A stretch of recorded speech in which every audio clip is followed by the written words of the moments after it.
மீன ராசியில் பிறந்தவங்களுக்கு இந்த வருஷம் உங்கள் ராசிலேயே சனி பகவான் இருக்கார்.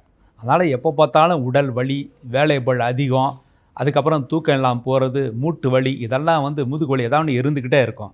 ஆனால் அதுக்கும் உங்களுக்கு குரு உங்கள் ராசிநாதன் குரு உங்கள் ராசிக்கு 4ஆம் இடம் 5ஆம் இடமும் இந்த வருஷம் சஞ்சாரம் செய்கிறனால அதுக்குரிய மருத்துவம் கிடைக்கும், மருத்துவ செலவுகள் ஆனாலும் உடல் ஆரோக்கியம் கொஞ்சம் பிரச்சனை ஆனாலும் சரியாயிடும் அப்படின்னு உறுதியாக நம்பலாம்.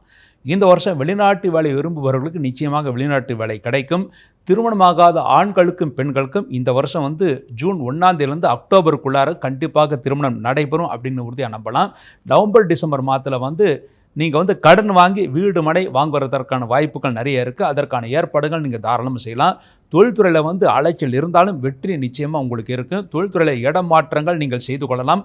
அந்த மாற்றங்கள் நல்ல மாற்றங்களாகவே இருக்கும் அப்படின்னு உறுதியாக நம்பலாம். இந்த வருஷம் எந்த காரியம் செய்வதாக இருந்தாலும் உங்கள் அம்மா கிட்டேயோ அல்லது உங்கள் அம்மா சேர்ந்தவங்க கிட்டேயோ நீங்கள் கேட்டு நீங்கள் செய்யுங்க.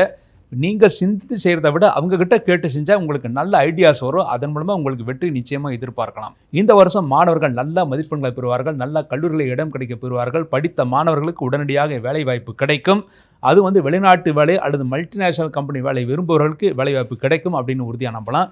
இந்த வருஷம் நன்மைகள் பெறுவதற்காக குரு ராகவேந்திரை வியாழக்கிழமை தவறாமல் நீங்கள் வழிபாடு செய்துவிட்டு வந்தால் போதுமானது.